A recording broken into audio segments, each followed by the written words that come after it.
할렐루야. 다시 한 번 더 아멘으로 화답해 보겠습니다. 할렐루야. 아멘.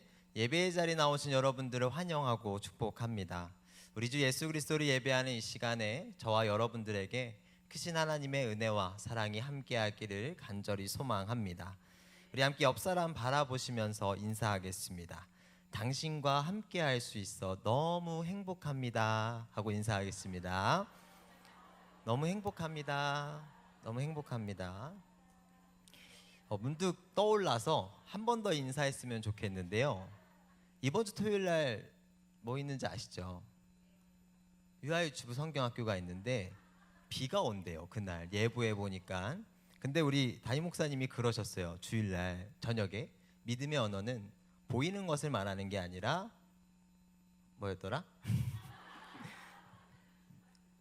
그 보이지 않는 걸 믿음으로 고백하는 거라 했습니다. 그래서 우리가 믿음으로 함께 옆 사람 바라보면서 고백했으면 좋겠습니다. 토요일 날 비 안 온대요. 토요일 날 비 안 온대요. 토요일 날 비 안 온대요.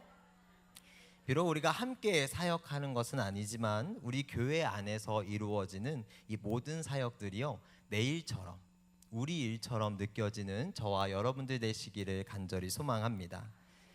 오늘 하필 신나게 고백했는데 제목이 조금 그런데 하나님의 침묵이라는 제목을 가지고 말씀 전하도록 하겠습니다. 오늘 본문 말씀은 굉장히 유명한 이야기입니다. 신앙생활을 조금만 해본 분들이라고 한다면 사실 다윗과 골리앗, 이 교회 학교 아이들에게 있어서 이 다윗과 골리앗의 이야기만큼이나 많이 듣게 되는 이야기 중 하나입니다. 심지어는 새 공간복음서에서 다 동일하게 등장하는 이야기일 정도로 그만큼 중요한 이야기고요. 중요한 만큼이나 우리는 이 말씀을 굉장히 오랜 시간 동안 굉장히 반복해서 들었습니다. 그런데 같은 이야기를 우리가 반복해서 듣다 보면요, 이 사람의 머리 구조가 그 이야기에 국한되어져서 그 들은 이야기 안에서 자기가 이해하려고 한대요. 그러니까 자기만의 생각의 틀을 만든다는 겁니다. 주로 우리가 이 이야기를 들을 때면 이제 강풍을 만난 제자들의 이야기다 생각하고 거기에 초점을 두고 이야기를 듣습니다. 그 광풍 속에서 예수님을 믿지 못했던 제자들의 이 연약한 믿음에 대해서 생각을 하죠. 그런데 우리가 그 관점을요, 조금만 바꿔서 생각해 보면 오늘 말씀 속에 담긴 이 또 다른 예수님의 의도 역시도 우리가 확인할 수 있습니다. 그래서 오늘은요, 우리가 그동안 당연하게 줄곧 들었던 이 말씀을 물론 비슷합니다만 조금은 다른 관점에서 함께 살펴보려고 합니다. 오늘 이야기의 내용은 이렇죠. 예수님과 제자들이 갈릴리 호수 건너편으로 먼저 가기 위해서 이제 배를 탑니다. 그런데 그 고요하던 호수에요, 배를 타고 가던 도중에 광풍이 발생하고요, 배가 침몰할 위기에 처하게 됩니다. 예측하지 못한 위기 앞에서 제자들은 두려워하죠. 이러한 제자들의 반응이 사람으로서, 인간으로서는 굉장히 당연스러운 반응입니다. 그러나 예수님은 그 광풍을 잠잠하게 하시고는요, 이 제자들에게 두려워 떨고 있는 제자들을 보시면서 뭐라고 말씀하시냐면 너희 믿음이 어디 있느냐라는 조금은 쓰린 말씀을 남기시면서 오늘 말씀은 끝이 납니다. 굉장히 짧은 오늘의 이야기 안에서요, 이 제자들의 심정에 대해 오늘 말씀은 두려움과 놀라움으로 함께 묘사됩니다. 그런데 이 마음만 있었을까요? 아닐 거예요. 분명 섭섭함도 있었을 겁니다. 왜냐하면요, 갑자기 찾아온 강풍이었어요. 사실 제자들 입장에서 강풍이 올 줄 알았냐고요? 전혀 몰랐어요. 제자들 입장에서는 갑자기 닥친 광풍이었고요, 그 앞에 예수님께서 무엇 하고 있었냐? 그저 주무시고 계셨습니다. 그러다가 제자들이 끝내 할 때까지 해보니까 안 되니까 도움을 예수님께 요청했어요. 그런데 예수님께서 다짜고짜 하시는 말씀이요, 우리의 선생이신, 우리의 따뜻한 예수님이라면 얘들아 다친 데 없니? 괜찮니? 라고 하실 줄 알았는데 예수님이 너희 믿음 어딨니? 라고 하셨다는 거예요. 우리가 더 쉽게 생각해보면 이런 거예요. 우리가 예를 들어서 공부를 하고 있다고 가정을 해봅시다. 우리 공부 좋아하잖아요, 그죠? 공부를 하고 있는데 잘 이제 모르겠어요, 이 문제가. 그래서 할 수 있을 때까지는 해봤어요. 그래도 모르겠어서 선생님께 이거 문제 알려달라고 물어봤습니다. 근데 선생님이 제 문제의 답을 친절하게 알려주시고는 이렇게 말씀하세요. 야, 넌 이것도 모르냐? 라고 하면 마음이 어때요? 우리 마음이 참 어렵습니다. 내 마음이 참 상합니다. 그러나 우리가 여기서 주목해야 할 건요, 오늘 이 말씀을 하신 분이 그저 일반 교사, 선생이 아니라 예수 그리스도셨다는 겁니다. 성경 안에서 예수께서 보여주시는 모든 행동 안에는 반드시 숨겨져 있는 예수님의 의도가 담겨져 있습니다. 마찬가지로요, 오늘 말씀 속에서도 예수께서 제자들에게 또 지금의 우리에게 말씀하시고자 하는 분명한 의도가 담겨져 있다는 거죠. 오늘 말씀을 보면 예수님과 제자들이 탄 배에 말도 안 되는 광풍이 내리쳤어요. 인생의 위기가 찾아온 거예요. 내가 이제 죽을지도 모르는 상황에 온 겁니다. 너무나도 갑작스러웠던 그 강풍은요, 제자들의 대다수의 직업이 어부였습니다. 노련한 어부였음에도 불구하고 피해갈 수 없었습니다. 그런데 우리가 바꿔서 생각을 해보면요, 그건 제자들의 입장인 거거든요. 예수님의 입장에서, 예수님의 관점에서는 그 광풍이 위기였습니까? 아니거든요. 모두가 그 강풍 속에서 두려움을 느낄 때 예수님은 그저 잠을 청하고 계셨습니다. 그럼 예수님은 정말 그 강풍이 아무렇지도 않기 때문에 잠을 자고 있었느냐? 그 또한 아닙니다. 비록 잠은 청하고 계셨지만 예수님은 이 배에 강풍이 일어나고 있다는 사실을 알고 계셨어요. 심지어는 사실 강풍이 닥쳐올 거라는 걸 사실 배가 출발할 때부터 알고 계셨을 겁니다. 즉 예수님은요, 곤히 잠드셔서 너무 피곤해서 못 일어나신 게 아니라 의도적으로 잠을 청하시면서 침묵하고 계셨던 겁니다. 오늘 말씀을요, 우리가 처음부터 되짚어 보면 22절 말씀에 예수께서 제자들이랑 배에 오르시면서 말씀하세요. 호수 저편으로 건너가자. 이 말과 함께요, 이야기가 시작됩니다. 그리고 이윽고 예수님은 배에 올라서 주무셨어요. 그리고 예수께서 다시 눈을 떴을 때는 강풍이 이미 일어난 뒤였습니다. 그런데 이 사이에요, 예수님이 주무신 시간부터, 그러니까 배가 출발하고 예수님 주무신 시간부터 이 광풍이 일어난 이 사이에는요, 시간의 공백이 있습니다. 갈릴리 호수를 보면 누가복음에는 호수라고 번역되어 있지만 동일한 이제 병행 구절이 마가복음에는 바다라고 번역을 했을 정도로요, 굉장히 큰 호수였대요. 호수래요. 지금도 있으니까. 그 면적이 어느 정도였냐면 어떤 분이 인터넷에 정리를 예쁘게 해두셨더라고요. 우리가 숫자로만 보면 헷갈리니까. 어느 정도의 면적이냐면 우리나라 기준의 수원이랑 광명이랑 합쳐놓은 사이즈랍니다. 갈릴리 호수가 굉장히 큰 거죠. 그런데 그런 호수에서 강풍을 만났어요. 그럼 거기서 광풍을 만날 정도면요, 또 거기서 죽음의 위기를 느낄 정도라면 적어도 호수의 중앙부까지는 도착했다는 겁니다. 즉 제법 배가 출발하고 오랜 시간이 지난 거예요. 그런데 그 시간 동안의 이야기는요, 이 공간복음, 이 오늘 읽은 누가복음뿐만 아니라 마가복음, 마태복음에서도 뭐하고 있었는지 기록이 되어 있지 않습니다. 무슨 말이냐면 그 시간 동안 아무 일도 일어나지 않았다는 거죠. 굉장히 당연한 말입니다만, 그런데 우리가 조금만 다르게 생각해 보면 예수께서 강풍이 올 걸 모르셨을까요? 아니죠. 알고 계셨습니다. 말 한마디에요, 강풍을 잔잔하게 하시는 이가 바로 예수 그리스도이십니다. 그런데 하물며 그 예수께서 이 강풍이 올 거라는 걸 모르셨겠냐는 거예요. 당연히 알고 계셨습니다. 그럼에도 그 긴 시간 동안 예수께서는 잠을 청하시고 침묵으로 일관하고 계셨다는 겁니다. 중간에라도 한 번쯤은 일어나서 곧 광풍이 올 것이다, 조금 조심하여라 라고 말해줄 법도 한데요, 예수께서는 줄곧 침묵으로 일관하셨다는 거예요. 성경을 보면요, 종종 하나님께서 침묵하셨다라는 것을 우리가 볼 때가 있습니다. 아브라함은 자식을 주시기로 약속하시고 그를 가나안 땅으로 인도하셨는데 그 후 25년간 침묵하셨습니다. 야곱도 마찬가지예요. 애굽 땅에서 나가게 될 것이라는 약속을 받았고요. 그 약속을 기다렸는데 묵묵히 기다린 시간이 이 대에 걸쳐서 400년이었습니다. 즉 400년간 하나님께서는 침묵하신 거예요. 모세는 또 어떻습니까? 하나님의 종으로 부르심을 받게 될 때까지요 40년 동안 침묵한 하나님을 경험했습니다. 하나님께서 얼마나 침묵하시는 분인지에 대해서요 다윗은 뭐라고 고백하냐면 시편 13편 1절과 2절입니다. 우리 시편의 말씀은 함께 읽겠습니다. 시작. 여호와여 어느 때까지나이까 나를 영원히 잊으시나이까.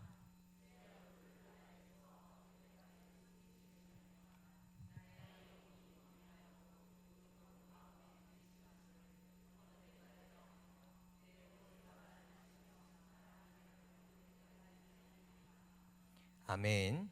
우리는 오늘요 믿음의 선진들이 그들의 삶 속에서 침묵하시는 하나님께 어떠한 모습을 보이고 있는지를 생각해 볼 필요가 있습니다. 우리가 사실 잘 알고 있지만 믿음의 선진들은 침묵하시는 하나님 앞에서 줄곧 그저 믿음으로 기다렸습니다. 그런데 제자들은요 결국 그 침묵을 기다리지 못했습니다. 광풍이 들이닥쳤을 때 제자들의 어떤 선택을 했냐? 예수님을 깨우면서 예수님을 탓했다는 거예요. 제자들이 나와 깨워 이르되 주여 주여 우리가 죽겠나이다. 그리고 그 긴 시간의 침묵을 깬 제자들에게 예수님이 이렇게 말씀하시죠. 우리 25절 상반절입니다.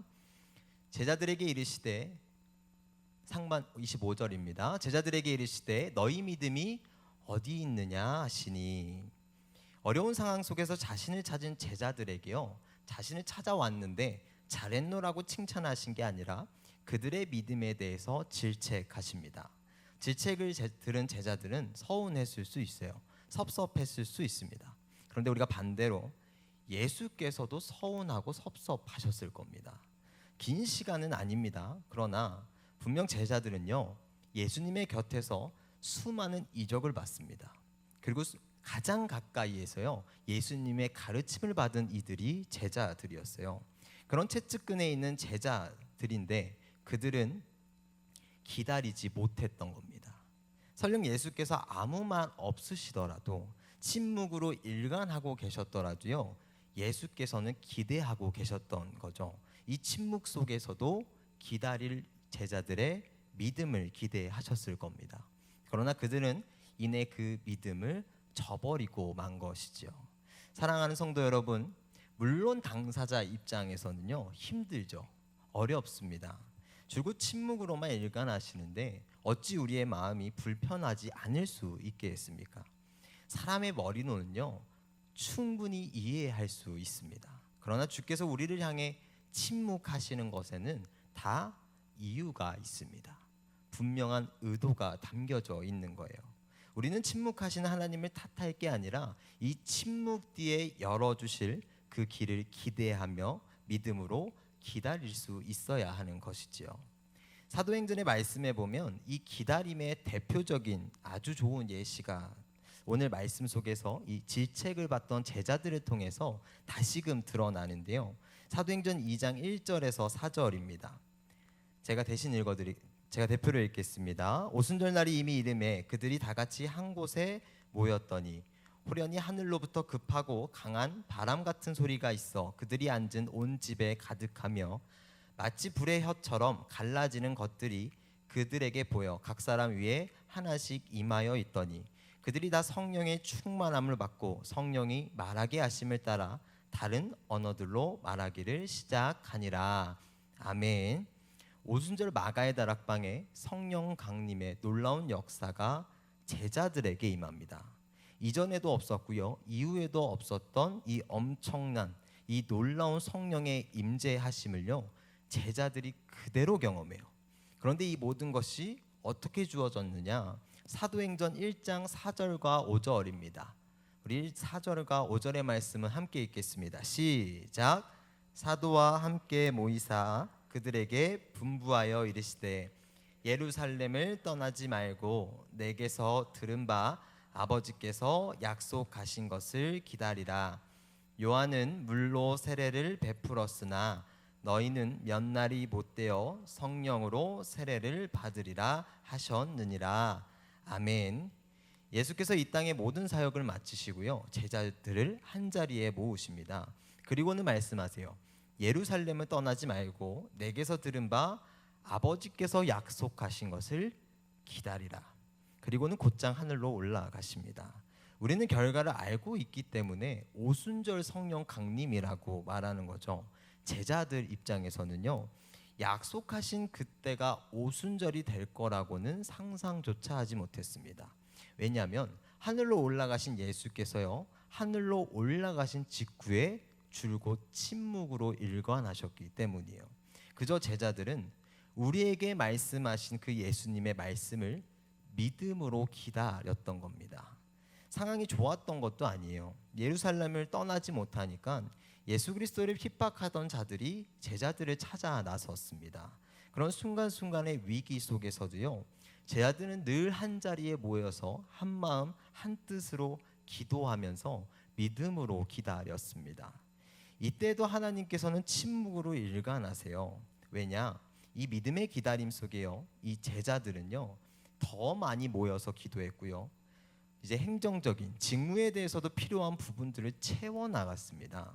또 새로운 제자인 마띠아도 이 기다림의 시기에 이루어진 일이죠. 만약 하나님께서요 아무런 기다림 없이 곧장 응답하셨다면요, 그들은 기도로 더 준비하지 않았을 거고요, 사도직의 부족한 부분 역시도 채워지지 않았을 겁니다. 하나님께서는 이 침묵이라는 방법을 통해서 상황을 만드시고 길을 열어주신 겁니다. 오늘 본문 말씀도 마찬가지입니다. 예수께서 배에 오르시면서요, 맨 처음에 분명하게 말씀하십니다. 호수 저편으로 건너가자. 그럼요, 이 배에 무슨 일이 닥치더라도 우리의 믿음의 기다림은 호수 저편으로 건너가는 겁니다. 강풍이 불면 뭐 어떻습니까? 예수께서 호수 저편으로 건너가자 하셨습니다. 그럼 가는 겁니다. 사랑하는 성도 여러분, 말씀을 마치겠습니다. 하나님께서, 이제 예수께서 침묵하실 때요, 단 한 번도 아무런 말도 없이 침묵하신 적은 없습니다. 분명한 약속이 있었고요, 분명한 명령이 있었을 때 그 후에 침묵하셨어요. 그리고는 그 침묵 속에서 우리의 믿음을 시험하시기도 하고 상황을 만들어 가시기도 하셨습니다. 다만 그 모든 침묵 속에서 그리스도의 제자들을 포함한 수많은 믿음의 선진들은 반드시 침묵 뒤에 열어주실 하나님의 분명한 응답을 기대하면서 믿음으로 기다렸습니다. 사랑하는 성도 여러분, 물론 이 기다림, 하나님의 침묵이요, 언제 끝날지는 모릅니다. 오늘 말씀을 보아도 잠을 청하며 침묵으로 일관하시는 예수께서 침묵을 깨실 시간을, 이제 우리는 모두 광풍이 일었을 때라고 생각하고 제자들은 깨었지만, 그러나 예수께서 침묵을 깨고자 했던 시간은 그 시간이 아니었습니다. 그래서 제자들을 나무라신 겁니다. 우리는 그때를 알지 못합니다. 다만 믿음으로 기다릴 뿐입니다. 그럼에도 우리가 믿음으로 그때를 사모하며 기다릴 수 있는 건 분명 이루어 주실 거라는, 분명 해 주실 거라는 하나님을 향한 소망이 우리에게 있기 때문입니다. 여기는 저와 여러분들 모두가 비록 지금은 침묵하실지라도 반드시 이루어 주실, 해결해 주실 하나님의 은혜를 사모하며 믿음으로 결단하고 기다릴 수 있는 저와 여러분들 되시기를 간절히 소망합니다. 기도하겠습니다.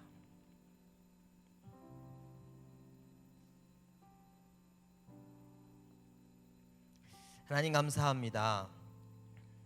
오늘도 우리를 주의 전으로 인도하여 주셔서 하나님의 말씀 앞에 나오게 하시니 감사합니다. 오늘도 하신 주의 말씀이 이 시간 이 장소에서 머무는 것이 아니라 우리의 삶의 자리로 나아갈 수 있도록, 주의 말씀이 나의 삶을 통해 살아 숨쉴 수 있도록 주여 함께하여 주시옵소서. 우리는 주 앞에 기도하며 침묵하신 하나님을 경험하곤 합니다. 때로는 내게 닥친 상황과 환경으로 인해서 혹 의심하기도 합니다. 그러나 하나님, 나의 삶 속에 주께서 침묵하시는 그 순간순간들에 분명한 뜻이 있음을 믿습니다. 주께서 길을 열어주시기까지 그 사실을 믿음으로 기다릴 수 있는 저희 모두가 되게 하여 주시옵소서. 나의 생각과 나의 기준에 하나님을 맞추지 아니하고 분명 나를 통해 이루실 하나님의 선하신 뜻을 믿음으로 인내하며 살아갈 수 있는 저희 모두가 되게 하여 주시옵소서. 보이지 않아도 늘 우리의 삶에 동행하시는 우리 주 예수 그리스도의 이름으로 기도했습니다. 아멘.